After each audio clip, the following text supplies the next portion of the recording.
plaisir aujourd'hui d'accueillir Muriel Van Vliet, qui est euh, spécialiste de l'anthropologie de l'art et qui enseigne à l'Université de Rennes, qui fait des cours d'esthétique à l'Université de Rennes et par ailleurs qui enseigne la philosophie en classe préparatoire à Saint-Brieuc. Elle a publié plusieurs ouvrages sur l'iconologie, sur Cassirer, sur l'Institut Warburg, et elle a travaillé évidemment à Warburg, sur Edgar Windt, enfin, disons, ce cénacle inoubliable dont elle va nous parler. Bienvenue Je vous à elle. remercie. Oui. Merci à vous. C'est moi qui vous remercie et désolée pour le format qui n'est peut-être pas parfaitement adéquat. Alors j'espère que vous m'entendrez. Arrêtez-moi s'il y a un souci technique. Je suis contente de participer à votre séminaire et de vous parler de Panofsky, puisque c'est vraiment un des auteurs fétiches et favoris. Bien que parfois certains mènent la concurrence, font mener la concurrence entre Panofsky, Warburg et Cassirer. Moi, je les prends en lot de 3. Hein, je prends le trio à bras le corps. Et donc, c'est vrai que c'est une lecture un peu inclusive de Panofsky en le voyant en point et contrepoint avec Cassirer et Warburg qui m'intéressent et non pas une sorte de lutte des uns contre les autres. Je me suis intéressée d'ailleurs à leur correspondance. On voit qu'à Hambourg, il y avait une grande fraternité entre ces auteurs, puisqu'ils travaillaient autour de la bibliothèque d'Abbey Warburg qu'il avait fondée et dans laquelle beaucoup ont travaillé, comme Cassirer également. Donc il y avait des lieux communs et puis il y avait aussi des liens d'amitié entre les uns et les autres, au point que quand ils doivent partir en exil et ils ont l'impression de devoir emporter un morceau de Hambourg, voilà, donc ils sont très très liés à cette ville et il y a plus de ponts qu'on ne croit entre ces auteurs. Donc ce qu'ils ont en commun et ce sur quoi je vais me pencher, c'est qu'ils prennent l'art comme un facteur de culture ou comme un élément de culture, aux côtés du langage, de la science et de la pensée mythique. Donc ils essayent à chaque fois de réinscrire les œuvres d'art dans des contextes culturels. Donc c'est pas tout à fait de l'anthropologie de l'art avant l'heure, mais ça y ressemble. Donc c'est vrai qu'on est quand même loin avec des scolas de mondiation, mais en un sens, les choses sont un petit peu en germe. Donc en tout cas, c'est comme ça que je lis ces auteurs, c'est leur point commun.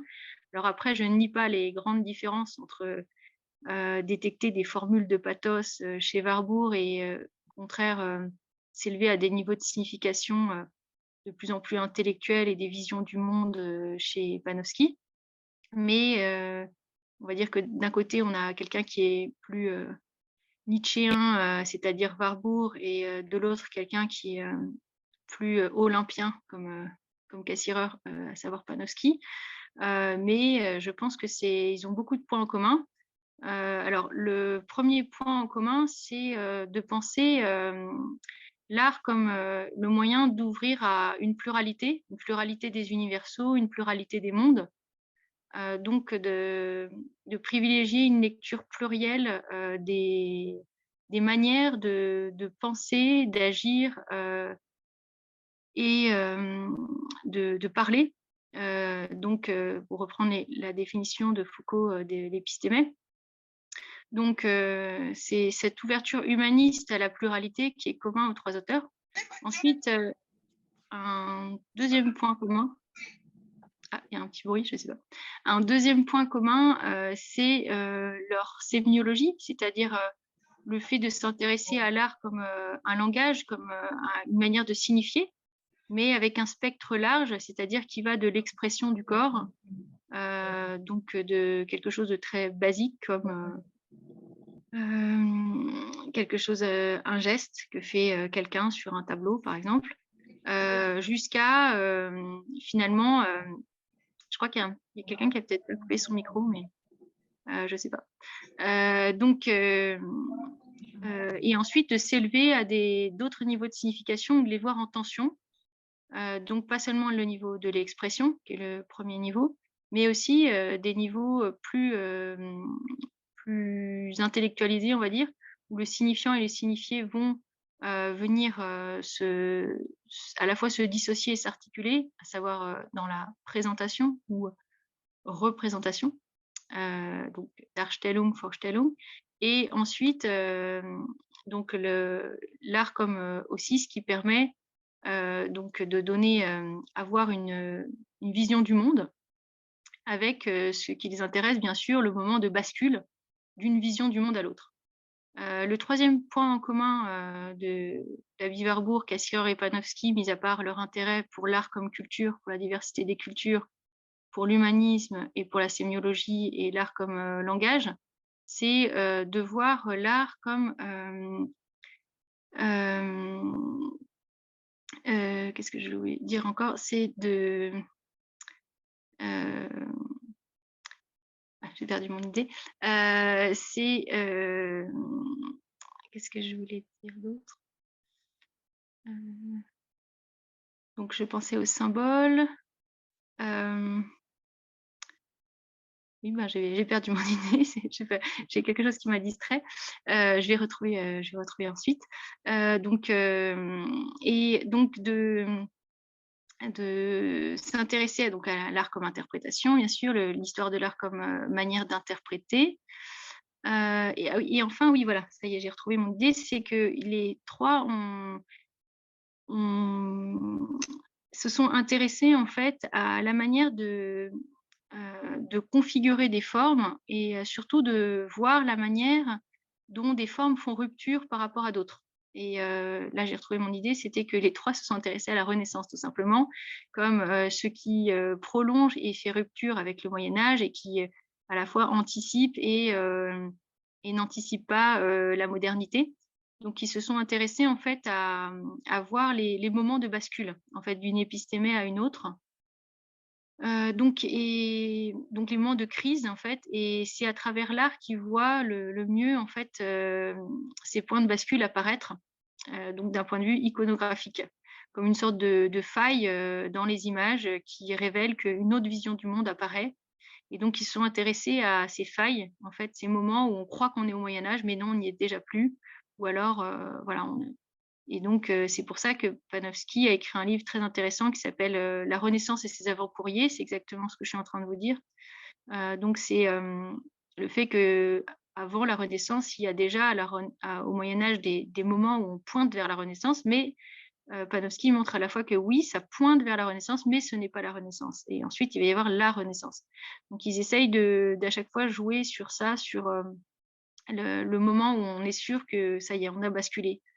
Et donc, même si Panofsky est un peu plus apaisé que son ami Warburg, il s'intéresse à fond à ces moments où on peut dire que vraiment, oui, ça a basculé, la crise est prononcée, on sort du Moyen-Âge ou alors on rentre dans autre chose. Et donc, c'est assez proche d'ailleurs de Foucault, les mots et les choses que vous avez évoqués, puisque je pense qu'une des bonnes clés pour comprendre ces auteurs, c'est de se lancer dans la lecture des mots et les choses, parce que Foucault lui-même est un lecteur de ces auteurs-là, et que derrière la notion d'épistémé, il y a quelque chose comme ce que Panofsky appelle dans la traduction française une mentalité de base d'une époque ou d'une classe sociale ou d'un groupe. Hein, il le dit, c'est pas forcément une époque, ça peut être quelque chose d'autre. Ça peut être à une autre échelle, disons, que l'épistémé, c'est pas forcément pour toute une culture, quoi. C'est pas ce que Cassirer appelle l'idée d'une culture. Ça peut être un peu plus au niveau micro, que ça peut apparaître aussi les points de bascule d'une classe sociale à l'autre. Voilà. Donc, alors, ce que je propose, c'est de pointer différentes œuvres et de zoomer sur un aspect pour rendre intéressant les différents ouvrages de Panofsky. Alors, je ne prétends pas parler de tous, mais de certains. Donc, je pense que pour lancer le bal, il faut partir de la perspective comme forme symbolique, parce que c'est certainement un des ouvrages que vous êtes susceptible d'avoir lu, ou au moins d'avoir regardé, ou au moins de savoir ce qu'il y a dedans. Et je pense que c'est le mieux pour comprendre ma première idée, à savoir que Panofsky, comme Cassirer et comme Warburg, est quelqu'un qui pense la pluralité. des normes, en fait. C'est-à-dire que c'est vrai que quand on pense à la perspective, on pense d'emblée, bien sûr, à la perspective avec la ligne d'horizon, le point de fuite unique, et puis toutes les lignes qui sont perpendiculaires, qui vont, enfin, parallèles dans un plan, qui vont sur la représentation congruer. Donc, c'est à ça qu'on pense évidemment, parce que c'est le moment d'excellence où tout se codifie, etc., à la Renaissance. Mais le grand jeu de Panofsky, c'est de montrer que ce n'est pas la seule manière de construire l'espace. Pour construire un espace symbolique, on peut s'y prendre de 1000 manières. On peut même ne pas vouloir construire en perspective, comme les Égyptiens, refuser la perspective pour des raisons qu'on appartient au monde magico-religieux égyptien et qu'on a envie que tout soit représenté. Parce que comme les Égyptiens, eux, ils veulent que dans l'au-delà, on possède toutes les choses qui sont représentées, ben, ils vont jamais représenter une chose derrière une autre. Parce que des fois, qu'on ne l'aurait pas dans l'éternité, ce serait un peu embêtant. Donc voilà, donc il va essayer de montrer déjà que même le choix de ne pas représenter en perspective, c'est pas vraiment un choix, mais c'est ce qu'il appelle une volonté, hein, une Kunstwollen, une orientation artistique qui va vers l'absence de construction en perspective, bah, c'est une possibilité. Et c'est tout à fait un espace symbolique tout autant, en fait. C'est pas parce qu'on ne fait pas en perspective que c'est pas un espace symbolique quand même. Parce que ça peut révéler la mentalité de base des Égyptiens, de ne pas construire en perspective pour montrer tout, pour que ça serve de réceptacle K dans l'au-delà. Après, on peut faire des perspectives en arête de poisson. C'est ce qu'on voit à Pompéi, c'est-à-dire qu'on fait une ligne et après on fait des arêtes. Et comme ça, en fait, au lieu d'avoir un seul point de fuite, on en a tout au long de la ligne. Et donc, ça donne des constructions en perspective qui fonctionnent. Donc, évidemment, on est souvent un peu obligé de représenter les mêmes trucs, des petites architectures là, avec le dôme rond et puis voilà, des petites colonnes. Donc, c'est ça qui est souvent représenté, par exemple, en perspective à l'époque. Mais il n'y a pas que la représentation avec un point de fuite unique. Donc, c'est ça, en fait, un peu la leçon du livre. Enfin, en tout cas, moi, c'est comme ça que je le lis, c'est que la peinture est une manière d'exprimer dans un plan à 2 dimensions quelque chose qui est en 3 dimensions, mais il y a beaucoup d'écritures possibles, beaucoup de langues possibles, en fait. Il n'y a pas qu'une seule grammaire, et il faut se rendre compte qu'il n'y en a pas qu'une, en fait. Ne pas tout normer en fonction d'un seul objectif. Et son livre n'est pas de dire, voilà, on va vous donner toutes les étapes qui mènent à la construction avec un point de fuite unique et une ligne d'horizon comme on connaît. Mais au contraire, ça va être de montrer cette diversité. Alors bien sûr, d'un point de vue chronologique, on est obligé de mettre les arêtes de poisson avant, mais Panofsky essaye de montrer que c'est pas moins bien en fait, c'est juste un autre monde, c'est juste une autre manière de construire. Et donc là, on reconnaît son humanisme, son idée de tolérer différentes manières de faire des mondes. Je reprends exprès l'expression de Woodman, qui est un des continuateurs aussi, en quelque sorte, de Cassirer. Donc là, on voit ça, qui intéressé, cette construction d'espace symbolique, ça va beaucoup intéresser Bourdieu. Parce que Bourdieu, en tant que sociologue, lui, il va essayer d'exploiter ça pour parler de l'habitat kabyle. Donc, Bourdieu est un grand lecteur de Panofsky. C'est lui qui a fait la postface à Architecture gothique et pensée scolastique, qui est le deuxième livre dont je voudrais vous parler en quelques mots. Donc, dans Architecture gothique et pensée scolastique, on a un gros intérêt de Bourdieu pour ce livre, parce que ce qui va essayer de... Enfin, ce que va exploiter Bourdieu, déjà, commençons par là, c'est qu'il va essayer d'exploiter la notion d'espace symbolique pour parler de l'habitat kabyle. Bourdieu s'intéresse à l'habitat kabyle, donc, et il constate que les hommes et les femmes ne rentrent pas par les mêmes endroits. Les enfants n'ont pas le droit, les jours sacrés, d'être à tel et tel endroit. Donc finalement, en fait, rien qu'à regarder le plan de la maison et de regarder les mouvements des uns et des autres, les espaces de lumière, les espaces d'ombre, on peut en savoir beaucoup sur la société kabyle, le rapport des hommes et des femmes, etc. Donc en fait, dis-moi comment tu construis l'espace et je te dirai ta vision du monde. Donc c'est un peu cette leçon que Bourdieu a retenue. Et mis à part ça, il lui a aussi emprunté à Panofsky 2 expressions clés, la notion d'habitus culturel, rien moins que ça, et la notion de force formatrice d'habitude. Et puis la notion en fait aussi de, on va dire, des schèmes pratiques en fait, quelque part, parce que dans architecture gothique et pensée scolastique, ce que fait Panofsky, c'est de mettre en parallèle, enfin plutôt en homologie structurale, si on reprend un terme de Claude Lévi-Strauss, parce que c'est le terme à mon avis adapté, il met en homologie structurale les plans de Notre-Dame de Paris et tout ça, donc les façades d'architecture gothique, et la somme de saint Thomas d'Aquin de l'autre, donc des ouvrages dont le sommaire apparaît pour la première fois avec une clarté déconcertante. Donc il essaye de montrer que le plan de la façade doit être aussi limpide en 3 parties, etc., que le sommaire en fait de la somme de saint Thomas d'Aquin, qui est le premier livre où il y a eu un sommaire, tout simplement. Je ne savais pas ça, mais c'est vrai, apparemment. Donc, il faut que la façade permette de lire l'intérieur. Donc, on va rajouter des éléments sur la façade de sorte qu'on soit sûr de comment c'est construit à l'intérieur. Donc ça, de savoir aussi, par exemple, les homologies qu'il y a entre les formes d'écriture gothique de telle et telle époque et la forme des fenêtres, par exemple, de mettre en parallèle, enfin en homologie, en fait, des manières d'écrire et des manières de faire des fenêtres, jusque dans le détail de ça. Et bien ça, c'est ces homologies entre plusieurs registres qui sont hétérogènes, parce que construire un bâtiment ou écrire, c'est pas du tout le même domaine. Mais faire des homologies structurales comme ça, bah, ça va être important aussi pour Claude Lévi-Strauss, parce que lui, il va justement être le maître des homologies structurales, c'est-à-dire faire des homologies entre les masques et les mythes, par exemple, ou entre des choses qui sont pas comparables, on peut voir des transformations qui sont les mêmes. Et donc, si on observe les transformations se faire corrélativement dans des écrits, des écritures et sur des fenêtres, bon, bah, on aura gagné, on aura des groupes de transformation, et ça éclairera à la fois les bâtiments et les écrits, tous en même temps, dans un même groupe de transformation. Si vous connaissez un peu Claude Lévi-Strauss, vous devez reconnaître ce vocabulaire de mettre en série, etc. Donc, ça peut être intéressant de lire architecture gothique et pensée scolastique en lisant la postface, parce que vous allez découvrir que la notion de force formatrice d'habitude, elle vient de ce livre, et aussi la notion d'habitus culturel, c'est pour ça qu'elle est en latin, en fait, on va dire, parce que, en fait, c'est des expressions que Panofsky lui-même, dans son livre, emploie. Je crois qu'il les emprunte aux stoïciens pour dire que, en fait, nous avons des sortes d'habitudes de nous déplacer, qui sont aussi des habitudes mentales. Donc là, on reconnaît un peu chez Bourdieu l'idée qu'il y a des enfin, que les schèmes d'action s'incarnent dans nos corps quand on se déplace, et s'incarnent dans nos institutions, nos bâtiments, quand on regarde leurs plans.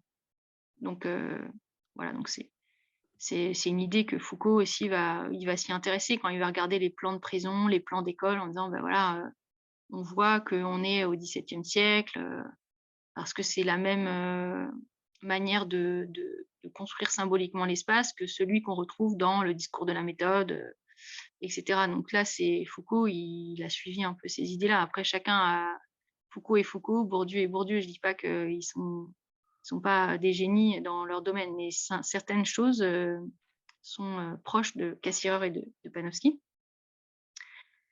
Alors après, ce qu'on peut voir, c'est que ce sont aussi des sémioticiens. Donc là, ça peut intéresser. J'ai entendu qu'il y avait beaucoup plus spécialistes que moi de sémiotique, donc je ne prétends pas du tout être spécialiste de sémiotique, mais on voit qu'il y a un intérêt, il peut y avoir un intérêt pour à la fois Cassirer, Warburg et Panofsky, parce que ce sont des penseurs des signes et des manières, et surtout de la pluralité des significations. Parce que de même qu'on vient de voir que ce qui les intéresse, c'est la pluralité des manières de construire l'espace, par exemple en perspective, de même, ce qui va les intéresser, c'est la pluralité du processus même de signification. Parce que c'est l'entièreté du processus de signification qui est intéressant, c'est pas de le morceler en prenant qu'un petit bout. Par exemple, si on s'intéresse qu'à la signification pure de la science, par exemple aux formules, etc., on est un pur logicien positiviste, pour Cassirer, on n'a rien compris. Les positivistes n'ont rien compris, parce qu'ils vont couper en fait dans la culture que la part abstraite et oublier de compenser par la part concrète et ancrée dans des peurs comme la pensée mythique, les angoisses, la partie qui est proprement langage, et la religion, etc. Donc, si on coupe, en fait, si on sectionne la culture et qu'on ne regarde que le positivisme, de manière positiviste, que la science, qu'on oublie les images, en fait, qu'on oublie d'ailleurs que même la science fonctionne sur les constructions de langage aussi, hein, de signes. Donc, en fait, on aura tout perdu. Donc, c'est pour ça qu'il faut avoir une pluralité des niveaux de signification, surtout pas un seul niveau. Sinon, en fait, la signification, on doit traverser plusieurs couches de signification. Donc, voilà. Alors, donc, Panofsky s'est illustré dans l'introduction aux essais d'iconologie, le 3e livre dont je parle ici. Il s'est illustré par la codification de la méthode de l'iconologie. Alors, en fait, le mot iconologie, Warburg l'avait déjà utilisé dans son enquête sur le Palazzo Schifanoia, qui se trouve à Ferrare, et c'était dans les essais florentins. Donc, c'est pas Panofsky qui a inventé le mot d'iconologie. Alors, qu'est-ce que entendait Warburg par là? Peut-être remontons à ça, dans le Palazzo Schifanoia de Ferrare. En fait, le Palazzo Schifanoia était une énigme visuelle parce qu'il y avait plusieurs pans d'images. En bas, il y avait des travaux des champs, des choses comme ça, qui paraissaient contemporaines à l'époque de création des Romains, etc., de la Renaissance. Un petit peu au-dessus, il y avait les signes astrologiques des décans qui viennent d'Inde et tout ça. Et puis, encore au-dessus, il y avait les dieux grecs et les déesses grecques. Sauf que ça, personne ne savait exactement ce que c'était. On avait juste remarqué qu'il y avait un cycle de 12 images. Et puis, voilà, on pouvait bien deviner qu'il y avait un lien avec les 12 mois de l'année.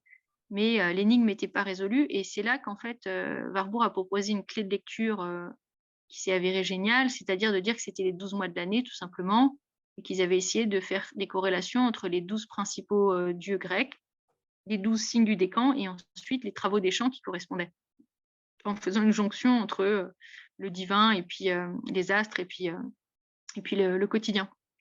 Donc c'était vraiment très renaissant de ne pas vouloir sacrifier le divin et d'être quand même ancré dans le ici-bas. Et donc on voit que l'iconologie, c'est de mettre en rapport des choses différentes qui font sens ensemble. Donc on peut dire une approche structurale, mais là, l'approche de Warburg, elle est très picturale. Voilà. Alors après, le propre de Panofsky, c'est de parler de niveau de signification, et ça se rapproche un peu de ce que Cassirer a appelé des fonctions de sens. Donc, revenons encore avant de parler des niveaux de signification à Cassirer. Donc, Cassirer a déjà inventé la notion de forme symbolique. C'est pour ça que Panofsky s'y est référé dans la perspective comme forme symbolique, en faisant un usage un peu lâche, mais qui est quand même un usage intéressant, que je ne critiquerai pas, contrairement à d'autres gens qui trouvent que Panofsky a mal utilisé l'expression forme symbolique. Alors, en fait, pour rappeler juste ce que Cassirer appelle fonction de sens, donc, il dit qu'il faut que le processus de signification soit examiné de manière plurielle. Donc, premier niveau, c'est ce qu'il appelle la fonction d'expression, Ausdruck. Donc, le fait que le signifiant et le signifié soient encore imbriqués. Donc, par exemple, un cri, voilà. Ou ça peut être le rituel du serpent, par exemple, qu'a étudié à Warburg. Donc, le danseur est le dieu le temps du rituel, ou le maïs est l'univers le temps du rituel. Ensuite, il y a un deuxième niveau de signification qui est la fonction de présentation. Alors là, c'est Darstellung, mais c'est aussi, on voit en lien avec la Vorstellung, la représentation, parce que quand on dissocie le signifiant et le signifié, on les articule, on les conçoit plus du tout comme étant identiques et qu'il y a une sorte d'arbitraire du signifiant qui entre en jeu. Par exemple, on se rend compte que pour dire lion, on peut prendre Léo, lion, lion, peu importe, mais ça va dire lion. Et bien, en fait, là, on est dans un rapport plus distancié au monde, et on va pouvoir se représenter les choses avec un peu plus de distance, au lieu de coller comme l'homme de la pensée mythique au réel. et d'avoir peur des éclairs encore plus, enfin d'avoir peur du foudre de Zeus encore plus que des éclairs. Donc là, quand on rentre dans une pensée qui dissocie le signifiant et le signifié, on est moins peur, on est dans une objectivation des choses, plus intellectuelle.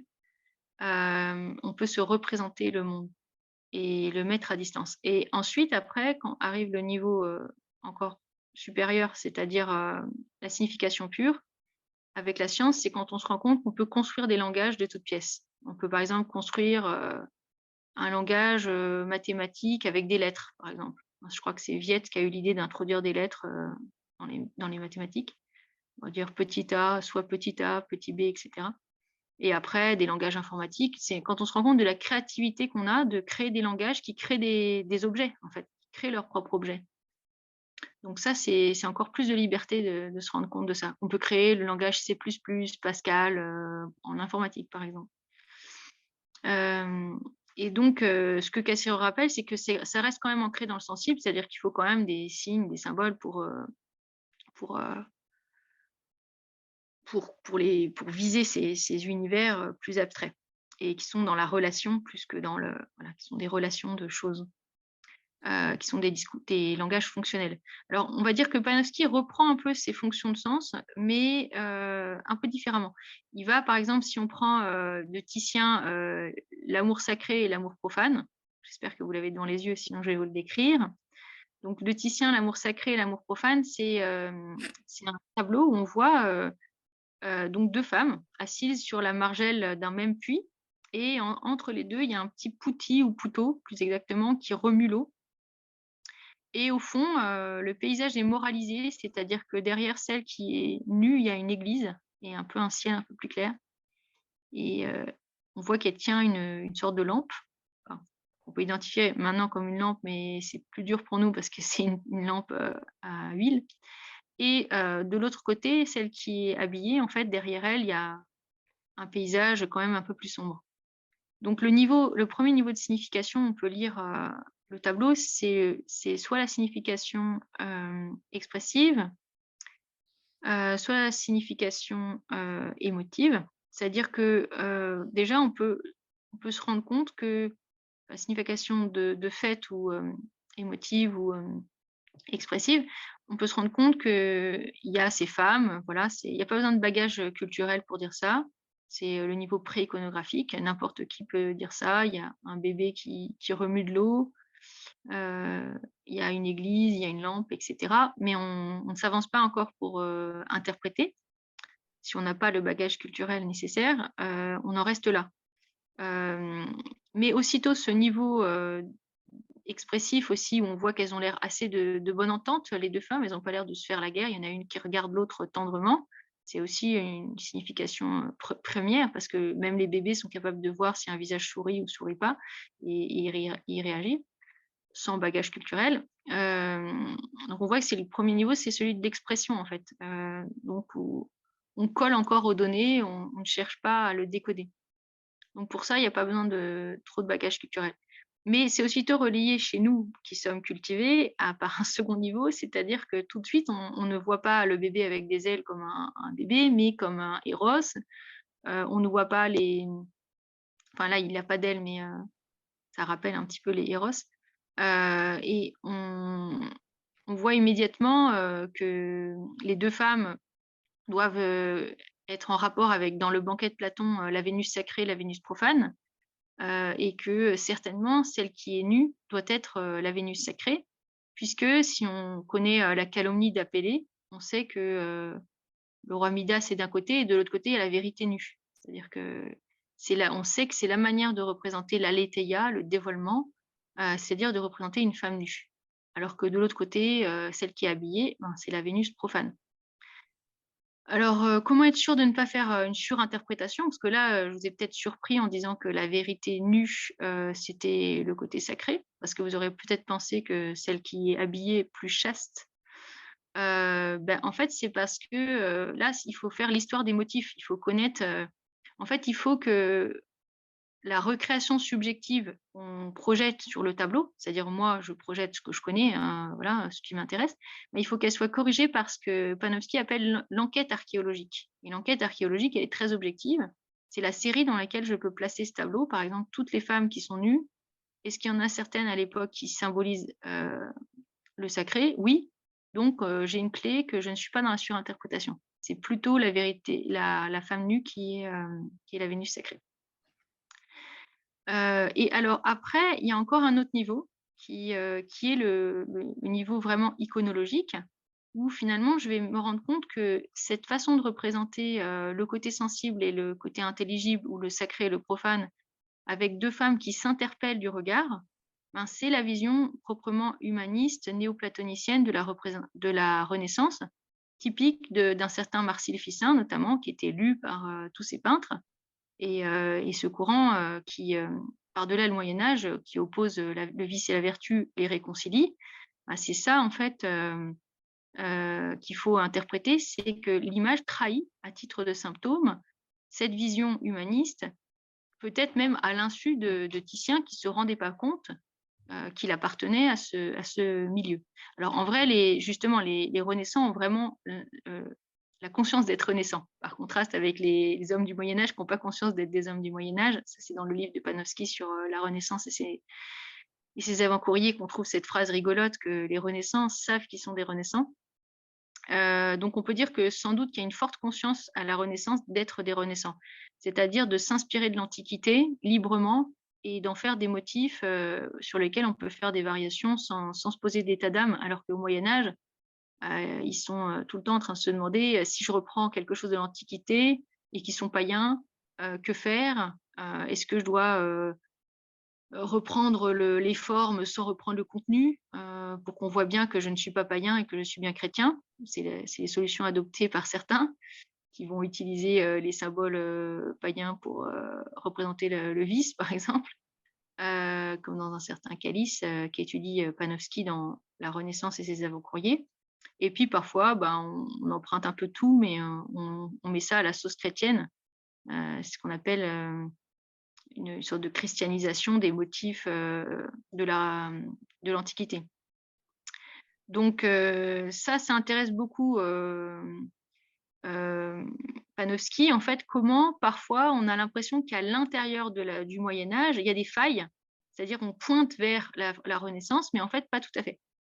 Et c'est pour ça que moi je ne verrais pas de rupture entre Panofsky et Warburg, parce qu'on dit toujours que Warburg il étudie des failles, des brisures et tout ça, mais il ne faut pas avoir lu La Renaissance et ses avant-courriers pour dire une chose pareille.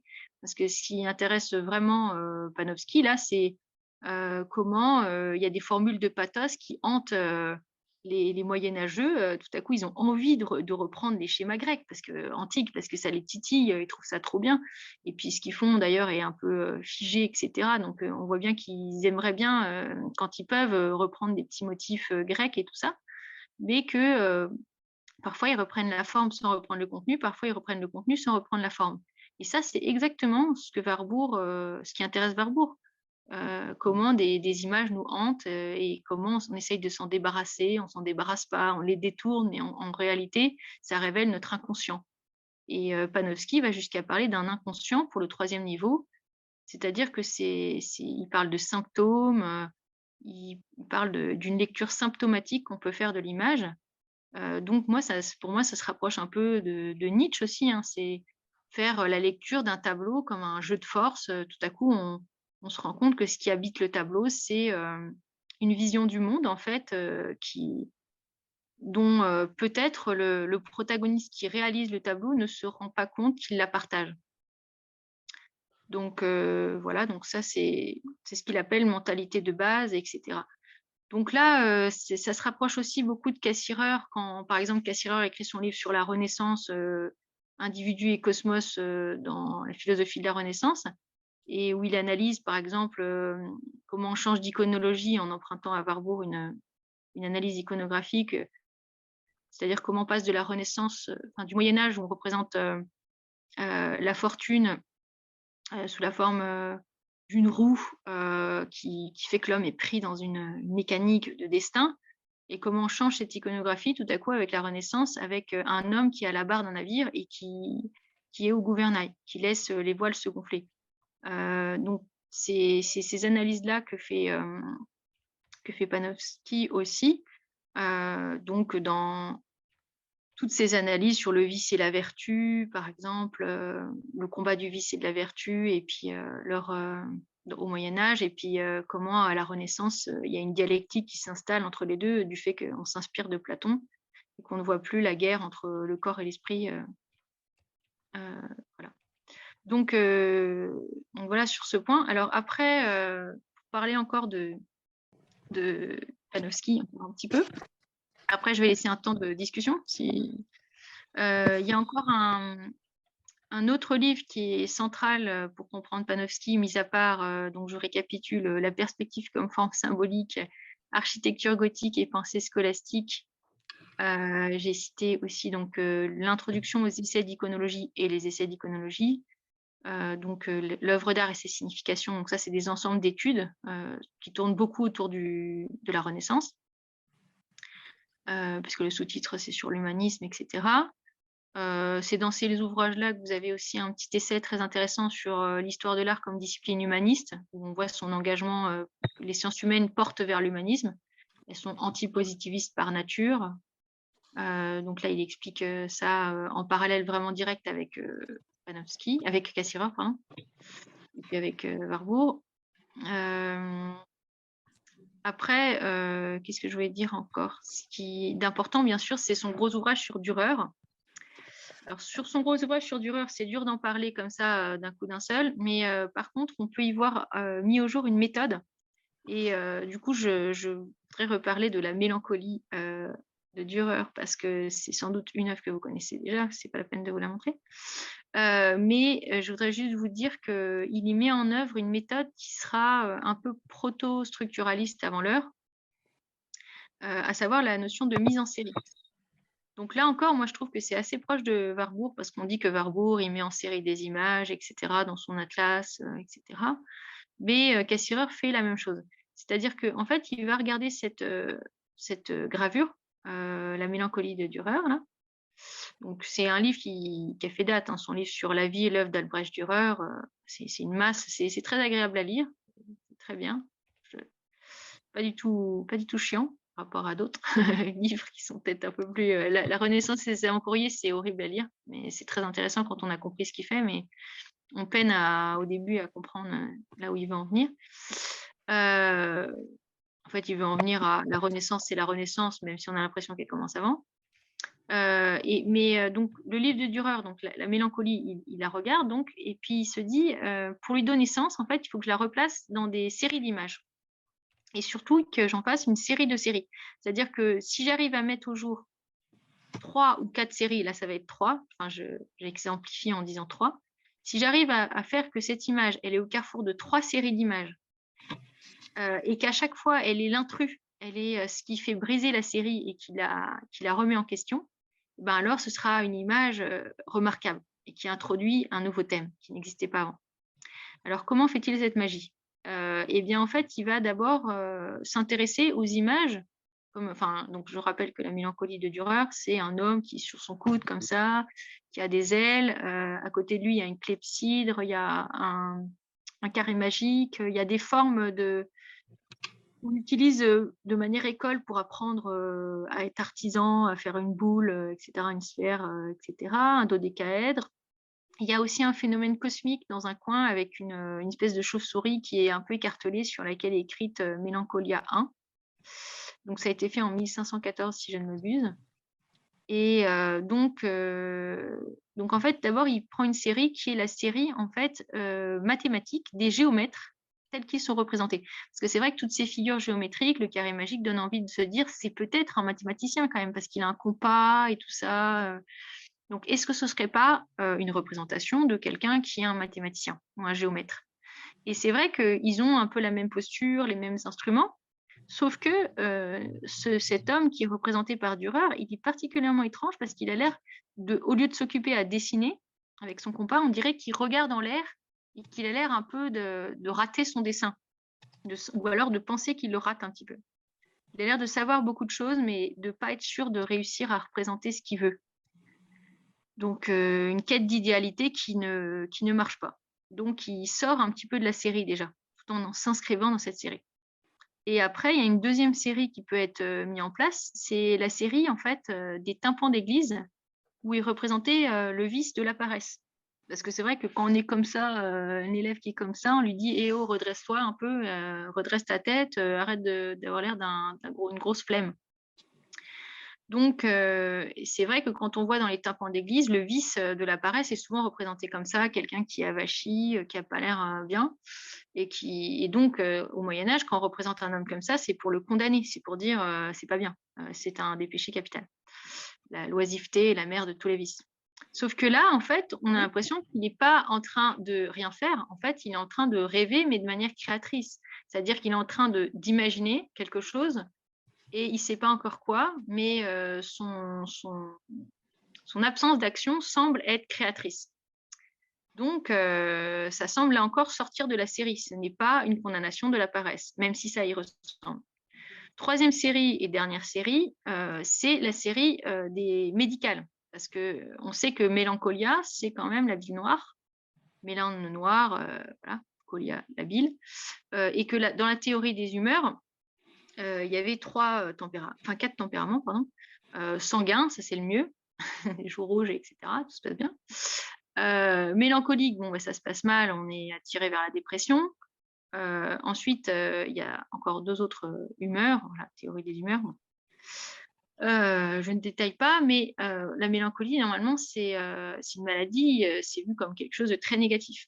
Et là, en plus, les ailes de Saturne rappellent le passage du temps, la mort, un peu. Normalement, Saturne, c'est le mauvais dieu, quoi. C'est pas du tout un dieu qu'on revendique. Or là, il a l'air d'être revendiqué avec le sablier. Donc, la clé de tout ça, c'est que quand on place ce tableau comme série de toutes ces séries, au carrefour de toutes ces séries, on se rend compte de l'originalité de Dürer, qui n'a ni représenté un géomètre en train d'essayer de faire des figures et de valoriser le savoir théorique génial dont on disposerait. Il n'a ni représenté un malade de la bile, ni encore condamné le vice de la paresse. Donc, qu'est-ce qu'il a fait alors que son image ressemble à toutes ces séries d'images? En fait, il a créé la figure du génie mélancolique qui est propre à l'humanisme, là encore, renaissant, celui qui vise un idéa, donc il a en tête, comme Platon, les idées, sauf qu'il voit qu'il n'y arrive pas dans le réel. Quand il redescend dans la caverne, il est un peu déçu, parce que ce qu'il a vu dans l'au-delà, ici-bas, en fait, ne convient pas. Mais quand même, comme chez Platon, voir la beauté d'ici-bas nous donne des ailes, c'est-à-dire qu'on peut quand même, on a l'impression quand même qu'à partir du sensible, il s'élève quelque part. Et donc, il est dans un entre-deux, en fait, créateur, et le créateur, un peu comme le philosophe, se retrouve avec Eros, en fait, voilà, pris dans un entre-deux, entre idéa, eidos, eidolon, voilà, les idoles. Voilà, il est pris dans une dialectique qui le mène vers le haut, vers le bas. En tout cas, il est dans une dynamique qui est celle et donc il a créé la figure de la mélancolie. Alors, il y a un très beau livre, sinon, que Panofsky a écrit avec Saxel, sur la mélancolie, qui est vraiment génial. Saxel est celui qui a repris la bibliothèque Warburg quand Warburg était malade. Klibanski aussi, ça c'est des proches de Panofsky. Alors, peut-être j'ai encore quelques minutes, ou je ne sais pas si je continue à parler ou si vous voulez ouvrir la discussion, parce que je peux continuer encore sur d'autres ouvrages. Mais je ne sais pas. Bon, je continue du coup jusqu'à ce qu'on m'interrompe. Alors, donc, quels sont les autres ouvrages qui sont clés? Donc, je vous ai cité encore La Renaissance et ses avant-courriers, si vous voulez vous accrocher aux branches, parce que c'est assez érudit, mais c'est passionnant. J'ai fait travailler cet ouvrage à mes classes préparatoires parce qu'il est au programme des classes préparatoires littéraires en ouvrage des sciences humaines. Je me suis demandé quelle idée ils avaient eu de mettre un livre aussi difficile. Mais en réalité, c'est passionnant. En fait, c'est une étude, donc si on comprend le sens, c'est limpide. Mais peut-être qu'il aurait mieux dû le dire dès le début. C'est-à-dire qu'en fait, il va, comme je l'ai dit, s'intéresser à des chefs-d'œuvre du Moyen-Âge, donc les avant-courriers, ce qu'il appelle les avant-courriers de la Renaissance, donc les moments où on sent qu'on pourrait arriver à la Renaissance, mais à chaque fois, il va montrer de façon école que non, on n'est pas dans la Renaissance. Parce que, en fait, au Moyen-Âge, quand on reprend des motifs de l'Antiquité, c'est toujours soit pour les christianiser, donc en les assimilant sans reconnaître leur liberté de motif, soit on est gêné en fait et on les met du côté du vice. Donc on les retourne en fait, on inverse leurs valeurs. Si c'était quelque chose de positif pour les païens, eh ben, on le retourne pour que ça veuille dire c'est le mal, c'est ce qu'il ne faut pas faire. Donc, mais on le reprend quand même. Donc c'est assez drôle parce qu'on reprend le motif parce qu'il nous plaît, mais on s'en débarrasse en mettant le vice, en mettant sous le signe du vice. Donc c'est cette dialectique en fait, forme, contenu, inversion de polarité qui intéresse Panofsky. Et surtout après, c'est de dire à quel moment en fait on a commencé à dire que c'est la Renaissance. Et pour lui en fait, ce qui est beau, la leçon du livre, c'est que nous sommes toujours des Renaissants. Parce que en fait, ce qui naît à la Renaissance, c'est cette idée que nous devons librement recréer ce qui existe du passé. À la fois, nous sentons que nous devons rendre hommage au passé, nous devons le reprendre, et en même temps, nous avons conscience que nous devons le recréer. Et donc, nous nous sentons libres d'en faire ce que nous voulons. Et ça, c'est ce qui montre que nous sommes toujours renaissants et que la Renaissance n'est pas tant une époque qu'un état d'esprit. Donc, pour Panofsky, c'est très important la Renaissance parce que c'est le symbole de la résistance contre la barbarie. Parce que je pourrais dire un dernier mot du destin en fait de Panofsky aussi, c'est d'avoir dû s'exiler et d'avoir dû écrire en anglais et d'avoir jamais pu retourner en Allemagne, même quand la guerre était finie, il n'est pas retourné, sauf pour la mort de quelques personnes de sa famille. Mais il y a eu un traumatisme. Voilà, donc il est mort, si je ne m'abuse, en 1968, donc plus tardivement, bien sûr, que Cassirer qui meurt à la fin de la Seconde Guerre mondiale, donc 1945, avril 45, 12 jours après la mort du président américain. Et puis Warburg, lui, il est mort en 29, hein, donc pour vous donner les âges de ces personnes. Et donc tous les trois étaient juifs. Donc Warburg, lui, était bizarrement nationaliste pendant la Première Guerre mondiale. Voilà, après, il est mort en 1929, donc il n'a pas vu la Seconde Guerre mondiale. Donc il était déçu que les Allemands perdus, etc. Donc il avait collectionné les photos de guerre. Voilà. Cassirer, lui, dès 1933, il migre avant qu'on lui demande de migrer parce qu'il était recteur c'était le premier juif directeur de l'université de Hambourg qui était nouvellement créée, mais il a dû en partir. Donc son fils a raté un train, du coup il ne l'a pas vu pendant 6 ans, c'est ce qui me traumatise dans la chronologie de Cassirer. Donc il se retrouve avec sa femme Tony d'abord à Oxford, et puis ils sont en Angleterre, et puis après en Suède, et après aux États-Unis à partir de 1942 où il rejoint Claude Lévi-Strauss, d'où le lien que j'ai évoqué à Claude Lévi-Strauss, c'est ce lien-là qui fait l'objet de ma thèse. Donc voilà. Et ensuite, pour dire Panofsky, lui, il s'en va aussi. Et en fait, une certaine Audrey Ribert, qui est une de mes grandes amies, qui a écrit des très beaux livres sur Panofsky, que je vous recommande, c'est la grande spécialiste de Panofsky, à mon avis. Et elle a écrit en fait quelque chose aussi sur le fait qu'il y a eu un vol. Parce qu'en fait, Panofsky, quand il est parti, il a dû partir précipitamment. Du coup, il a laissé un manuscrit en place. Et il y avait un manuscrit sur une table ou quelque chose comme ça. Il a dû partir. Et la conclusion, c'est que il y a quelqu'un qui était un de ses étudiants qui a piqué le manuscrit. Donc, alors, c'était quelqu'un qui était un mouchard des nazis, qui allait dans les cours des juifs pour voir s'ils respectaient la judéité. Donc, c'était vraiment quelqu'un de vraiment très mauvais.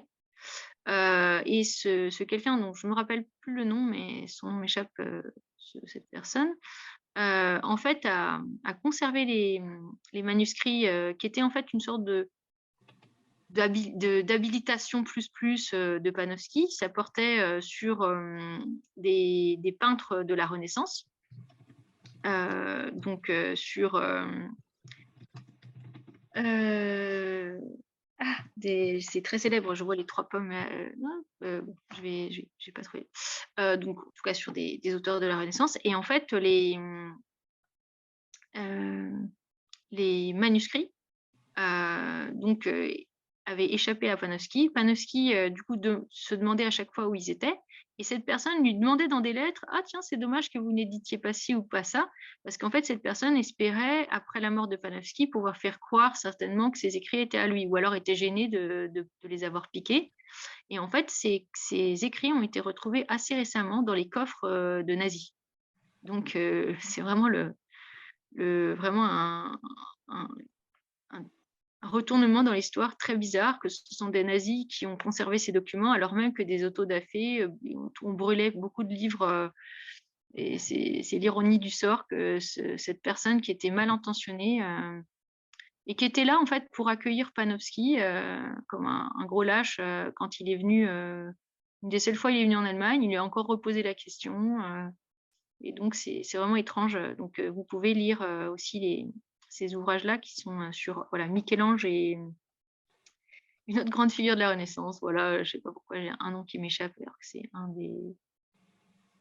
des grands noms de la Renaissance. Ouais, c'est pas grave. Raphaël, voilà.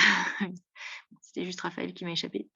Donc, rien que ça. Donc là, en fait, vous avez un aperçu de certains livres. Après, moi, ce que je trouve intéressant chez Panofsky, c'est que ça prend du temps de le lire, ça prend du temps de le découvrir, ça se mérite en fait. Mais en fait, une fois qu'on comprend là où il veut en venir, son livre est extrêmement passionnant. En fait, ce qui manque parfois, c'est juste ça, c'est peut-être là où il veut en venir, qui n'est peut-être pas dit assez clairement en amont et qu'on découvre petit à petit. Et comme on le découvre petit à petit et qu'il y a plein de détails, en fait, on se noie un peu dans les détails, on se décourage parce qu'on ne comprend pas le fin mot du livre qui apparaît pourtant très clairement à la fin, c'est toujours extrêmement limpide. Alors, je vous inviterai aussi, si vous parlez allemand, à consulter les nombreuses lettres entre Cassirer, Warburg et Panofsky qui montrent à quel point c'est entre leur écriture que s'est construit le rituel du serpent, par exemple, où Cassirer exhorte Warburg à faire ci, à faire ça. Saxel lui dit, vas-y, rajoute une fin comme ci, comme ça. Donc, on voit que l'écriture est tributaire d'un lien d'amitié de cette constellation qui formait, avec leurs points et contrepoints. On voit aussi que Idea, Eidos et Eidolon, c'était quelque chose qui les occupait tous les trois. Dans le passage de l'Eidolon, c'est-à-dire en grec, l'image dans ce qu'elle a de sensible, jusqu'à l'Idea, l'idée. Donc ça, c'est une petite édition d'ailleurs qui est très belle. Idea, Eidos, Eidolon, avec une introduction de John Michael Cross. Il a édité tous les textes des auteurs Panofsky et Cassirer dans le même ouvrage pour montrer leurs liens. Et il y a un lien avec le lien de Platon en arrière-plan. Le banquet de Platon en arrière-plan. Et puis sinon, comment dire, le livre d'Audrey Ribert, donc ça s'appelle L'art, l'histoire et la signification, quelque chose comme ça. C'est sa thèse, mais après, elle a écrit de nombreux articles dessus. Et si vous voulez avoir sur la triade Cassirer, Warburg, Panofsky encore des choses, il y a les livres aussi de Maud Hagelstein à Liège, qui est génial sur Warburg et qui a, comme Audrey et moi, le souci de ne pas couper la triade. Alors que des gens comme Didier Huberman jouent les uns contre les autres. Lui, par exemple, Didier Huberman, il joue Warburg contre Cassirer et Panofsky. Ça me semble un peu stérile et un peu faux d'un point de vue de l'histoire des idées, d'autant plus quand on voit leurs lettres. Qu'est-ce que je pourrais dire encore je suis en train de creuser. Alors, sur Eidos, Idea et Eidolon, là, ce qu'on voit d'intéressant, c'est qu'on voit à quel point ils sont des sortes de néo-platonistes néo-platoniciens humanistes aussi, en fait. Je pense qu'ils sont très attirés par cette conception. Alors, pourquoi cette conception? Pourquoi sont-ils un peu des renaissants, nostalgiques de la Renaissance? C'est parce qu'en fait, ils trouvent intéressant de ne sacrifier ni le sensible ni l'intelligible, ni la science, sa rationalité, ni le côté obscur de la force, à savoir les croyances, et tout ce qui est irrationnel, en fait. Il faut pas couper la rationalité de l'irrationnel. Il faut pas couper le corps de l'esprit. Alors c'est vrai que ça peut aller contre, des préjugés qu'on a sur Panofsky parce que certains disent: «Oui, il oublie le corps, il parle pas de la sensibilité», mais c'est absolument faux. Notamment si vous lisez, un autre livre, le dernier que j'évoquerai, c'est un livre qui s'appelle, sur les Andachtsbilder en allemand, ça veut dire les images de la dévotion. C'est les images, vous savez, dans lesquelles les chrétiens devaient méditer pour, s'inspirer, du martyre du Christ pour, chez eux, ou des petites images qui circulaient, des gravures. Et donc son livre, le livre de Panofsky qui porte sur ça est très intéressant. Alors j'ai beaucoup de nostalgie à vous en parler parce que normalement je passais de l'agrégation, donc j'étais censée lire, plein d'autres choses, sauf qu'à chaque fois je louchais sur, tous les livres d'histoire de l'art possibles et imaginables, ce qui m'empêchait d'avancer dans mon agrégation de philo. Et du coup, j'ai lu tout ce livre-là sans arrêt, par petits bouts, en étant un peu entre deux, entre réviser mon agrégation et lire ce livre, qui pourtant, en fait, me tombait des mains dans un certain sens, parce que des images de Christ crucifié ou qui descendent des croix, ça donne pas super envie, surtout quand on a 23 ans. Voilà, on se dit: «Oui, bon, OK, je suis pas croyant, en quoi ça m'intéresserait de savoir, les différences de crucifixion, de descente de croix?» Et en fait, ça m'a carrément passionnée, parce qu'il arrive à nous passionner de choses très étonnantes. Alors, juste pour terminer, je vais vous dire de quoi parle ce livre, comme ça vous aurez un peu la clé. Alors ce livre, en fait, parle des manières qu'on a de représenter le Christ sur sa croix.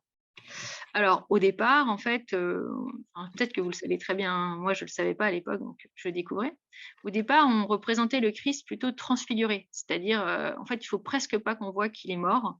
Donc son corps est déjà, au paradis, donc il faut pas avoir, juste un petit stigmate, les stigmates, c'est tout, mais presque rien qui montre de la souffrance, voilà. Et en fait, heu, avec le temps, en fait, on s'est mis à représenter, le Christ, avec plus de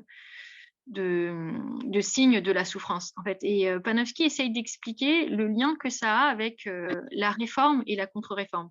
Parce que, en fait, pendant la réforme, les protestants, commencent à critiquer, en fait, l'usage, un peu idolâtre, que les catholiques font, des icônes, et qu'ils embrassent les icônes, et cetera. Ils trouvent que c'est un peu confondre le signifiant et le signifié, justement. Et voilà, de trop, enfin, de pas assez vénérer le religieux comme étant dissocié, des images. Et donc il y a les iconoclastes, bien sûr, qui vont jusqu'à briser les images, dire qu'il ne faut pas représenter, le divin comme ça.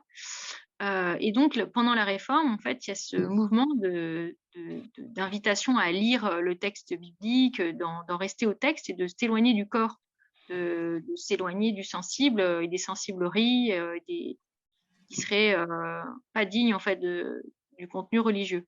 Et en fait, après, à la Contre-Réforme, ce qui est très intéressant, je trouve génial, c'est que les catholiques se sont dit: «Bon, vous voulez pas qu'on représente, les icônes et tout ça, bah, nous, on va surenchérir de pathos. Vu que nous, c'est le pathos, ben, on va faire des Christ sanguinolents, des Christ qui montent sur les croix, qui descendent, avec des madeleines qui pleurent à leurs pieds, et on va, beaucoup augmenter, le pathos des images».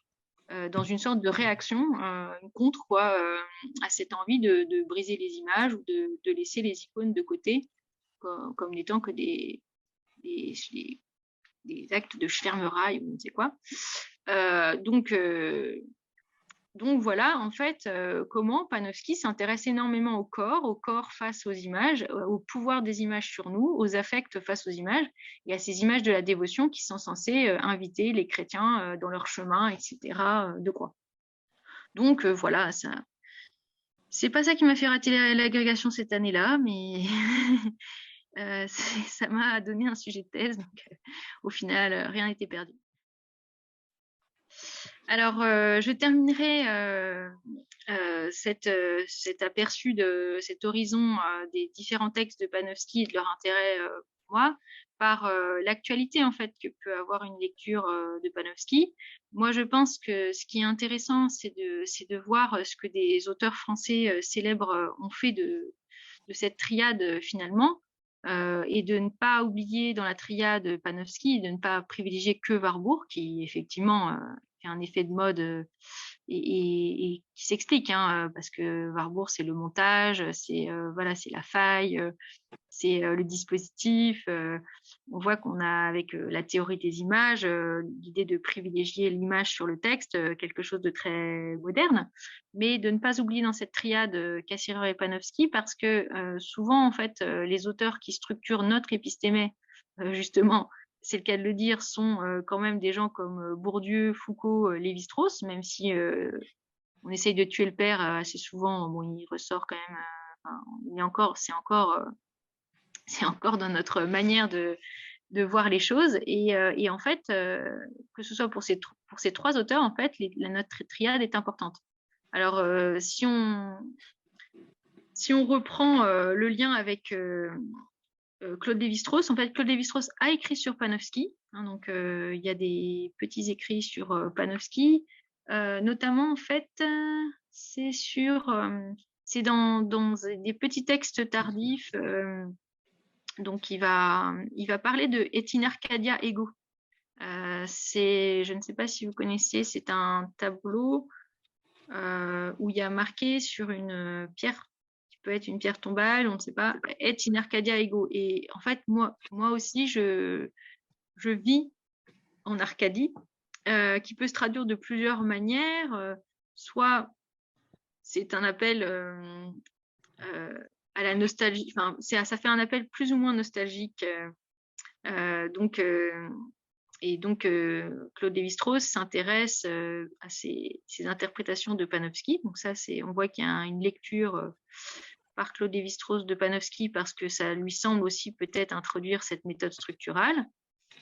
Claude Lévi-Strauss, sinon, par ailleurs, pour boucler la boucle, lui, il a emprunté plutôt à Cassirer des points très importants pour des présupposés importants.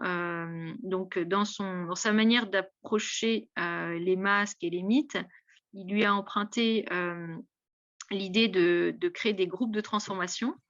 Donc ça, c'est une idée que Cassirer reprend lui-même à Félix Klein, au groupe d'Erlangen, sur lequel il s'est beaucoup penché, et il a essayé de montrer que ça peut s'appliquer à la perception dans un texte. Après, Claude Lévi-Strauss a aussi repris à Cassirer l'idée que la linguistique structurale de Jacobson pourrait être appliquée à tout le champ des sciences humaines.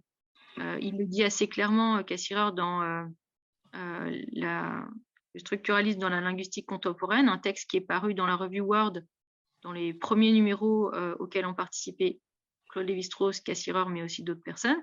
Donc, je pense que Claude Lévi-Strauss, ayant participé à ce premier numéro, et quand il y a un premier numéro, on le lit en entier, il a dû voir quand même cet écrit. Donc là, il y a une source au structuralisme de Claude Lévi-Strauss qui se trouve là.